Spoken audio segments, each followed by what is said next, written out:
Muchas veces los abuelos, la sabiduría popular te dicen, antes de contestar, cuenta hasta 10. Antes de actuar, cuenta hasta 10. Esto es tiempo. Esto es dar tiempo.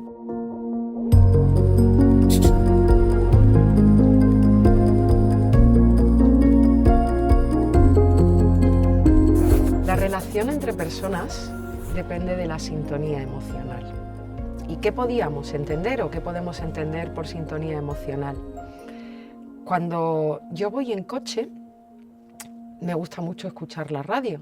Me gusta más la sorpresa de la radio que seleccionar un podcast o que tener una música predeterminada, ¿no? Bueno, pues me gusta la sorpresa y me gusta escuchar cómo la gente habla. Pero la carretera siempre hace interferencias en las emisoras de radio. Hay momentos en los que te gustaría terminar de escuchar algo que están diciendo y justo en ese momento se corta. Y siempre pienso en la radio que tenía mi abuelo, una radio que la sintonía se cogía dando vueltas a un botón que era grande, yo recuerdo, o que mi mano era pequeña, yo recuerdo que le daba la vuelta completa, ¿no? Y había un momento exacto en el que el sonido es perfecto. Pues igual sucede en la relación entre los humanos. Para que el sonido sea perfecto entre tú y yo, para que realmente exista una conexión, tenemos que sintonizar. Exactamente igual que con la radio, ¿no? Lo que pasa es que a veces en nuestro viaje por la vida y en nuestro viaje emocional sucede como en el viaje en coche, que a veces pasamos por puertos de montaña o entre un desfiladero y ahí no se escucha bien.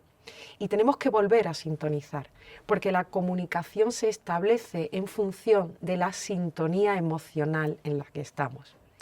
Claro, para poder entender muy bien esto, tendríamos que entender muy bien qué son las emociones y por qué siempre estamos o constantemente viviendo en una emoción. Son respuestas adaptativas, son química a nivel cerebral que se provoca o se produce en función de los estímulos, ¿no? Gracias al miedo no nos morimos, porque cuando viene el depredador tengo miedo y corro, ¿no? Gracias al asco no como alimentos en muy mal estado y no me muero. Gracias al enfado saco la energía suficiente para poder enfrentarme a mi depredador o a mi amenaza. Gracias a la admiración establezco relaciones amorosas y además procreamos. Gracias a la curiosidad llegamos a la luna o encontramos la vacuna del COVID. Gracias a las emociones básicas, en definitiva, no las vamos a citar todas, nos mantenemos vivos. Pero para establecer una relación con otra persona, necesariamente tenemos que sintonizar en qué emoción está el otro. Esto parte de, primero de todo, tener conciencia dónde estoy yo. Porque imaginemos que hacia mí viene una persona, esa persona puede ser mi jefe, puede ser un niño, una niña, el papá de un niño, una niña. Yo estoy aquí en condición de voluntaria de CaixaBank y tengo que atender un colectivo o una persona y viene hacia mí esta persona y yo la veo venir en enfado absoluto. Y está enfadada por algo que no tiene razón. Está enfadada porque no la hemos atendido 10 minutos antes, porque ella se acercó a este colectivo pidiendo una ayuda económica y aquí se le ofrece una ayuda de acompañamiento, porque esta persona pedía una ayuda X y para que se le ofrezca esa ayuda se le pide una estabilidad, unas rutinas, unos hábitos. Bueno, pues lo que sucede en este tipo de relaciones y de acciones, ¿no? La veo venir en enfado. Enfado. Sé que no tiene razón. ¿Qué puedo hacer yo? Lo primero de todo, tomar conciencia de en qué plataforma estoy yo. Plataforma emocional. Lo segundo, tomar conciencia de en qué plataforma está esa persona. Puede ser niño, abuelo, da igual la edad. Cuando soy consciente de en qué plataforma está, elegir en qué plataforma voy a estar yo. Porque yo puedo decidir. Cuando alguien viene muy enfadado, por mucho que yo le explique, acaba de tener un problema en el tráfico y sale rojo del coche. No tiene razón, pero por mucho que yo le explique con la razón, su emoción no va a cambiar. La manera de cambiar esa emoción es con mi emoción. Una emoción cambia otra emoción. ¿Cómo? Sintonizando como en la radio. Para esto, lo más importante de todo es mi propia conciencia emocional, es decir, saber dónde estoy yo. Cuando yo soy consciente de en qué emoción estoy, y lo soy porque la he elegido, es porque he entrenado la habilidad de sentir pensando y pensar sintiendo. Realmente estoy haciendo la excelencia de elegir la emoción que toca cuando toca, porque no existen las emociones positivas ni negativas. Para mí esto es un mito, es un tópico que había que empezar a desechar ya. No existen las emociones buenas o malas. Absolutamente todas las emociones son necesarias para la supervivencia del ser humano y todas tienen que ser entrenables. Entonces, ¿qué es o dónde está la excelencia emocional? La excelencia emocional es, lo dijo Aristóteles, es fácil enfadarse, lo difícil es enfadarse cuando toca con quien toca y con la intensidad que toca. Aristóteles. No solo al enfado, sino a la totalidad de las emociones. La excelencia es elegir la emoción que toca, cuando toca, sin rechazar ninguna. Estamos en este momento en una sociedad que nos ha llevado al consumo absoluto y a la necesidad de la dopamina por excelencia. La dopamina estaría asociada al placer y a la alegría. Nuestro cerebro necesita dopamina para vivir, sí o sí. ¿Cómo tenemos dopamina? Con la comida, con la bebida, con el sexo y con la relación entre otros grupos de iguales y con la adquisición de pequeños logros. Bueno, si tenemos en cuenta estas cinco necesidades básicas, recogemos estos chutes dopaminérgicos, por decirlo de alguna manera, pero hay que tener en cuenta que la dopamina es adictiva y que la sociedad se ha encargado de que nos convirtamos en adictos a las compras, a la comida, a la bebida, al consumo, a otras muchas sustancias que son chutes dopaminérgicos extrínsecos. El equilibrio emocional para poder establecer esta sintonía no puede establecerse desde la dopamina que se da desde fuera, es decir, desde el recurso, el like, el regalo, todo eso la sobreprotección, todo eso que se da en relación a la infancia y a la adolescencia fundamentalmente, sino que la necesidad de ese equilibrio emocional viene de dentro hacia afuera.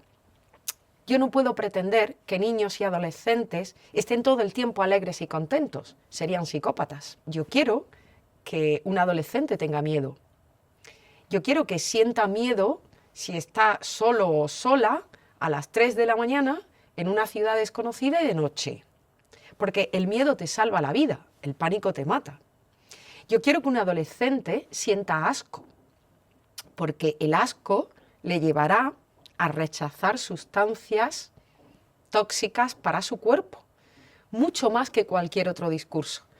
Yo quiero que un adolescente aprenda a conectar su cerebro límbico con su neocórtex y sus prefrontales en el entrenamiento de esas funciones ejecutivas que nos convierten realmente en sapiens sapiens, ¿no? Porque pensamos, y en ese entrenamiento se establezca la sintonía emocional. Dicho esto, encuentro al adulto referente, voluntario o voluntaria, al niño adolescente.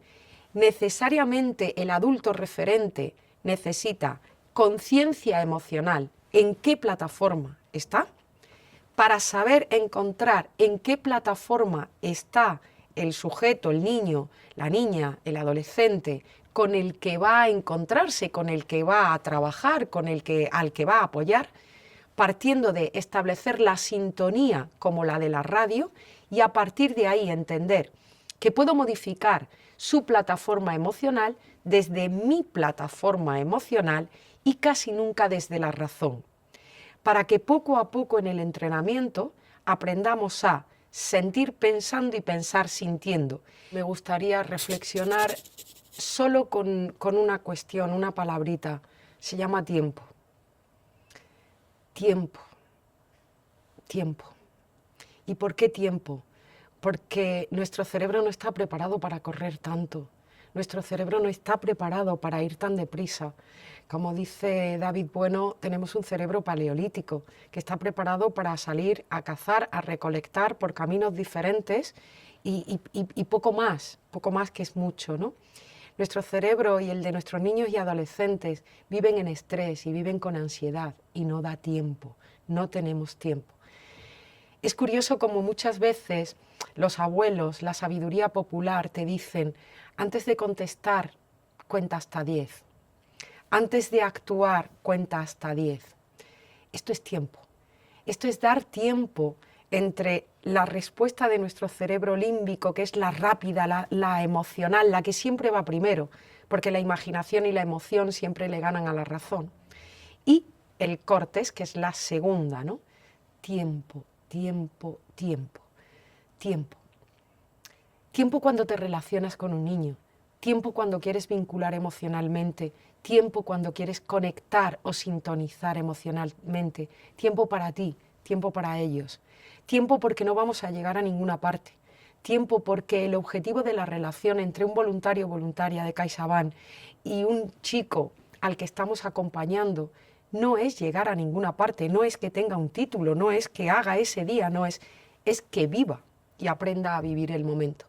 Por eso, a mí me gustaría en esta situación de tiempo orientar y decirle a los voluntarios y a las voluntarias de CaixaBank que cuando tengan que elegir entre autopista y carretera de montaña para hacer cualquier viaje, siempre elijan carretera de montaña, porque lo importante es el camino y no es la llegada. Vivir es vivir cada minuto y cada segundo. Por eso todo esto, y desde este enfoque de sintonía emocional, en la que primero estás tú, en la que si tú estás bien, las personas a las que acompañas estarán bien, me gustaría también establecer otra metáfora. Recuerda la cabina del avión, cuando están dando las explicaciones de cómo y las medidas de seguridad, de cómo hacer, ¿no? Cuando nos dicen que en caso de despresurización de la cabina caerán unas máscaras de oxígeno de la parte superior. Y dicen muy claramente, póngasela usted primero y después póngasela a los niños. No olvidéis esto, colectivo de voluntarios y voluntarias de CaixaBank. Primero tú y después ayuda. Siempre así.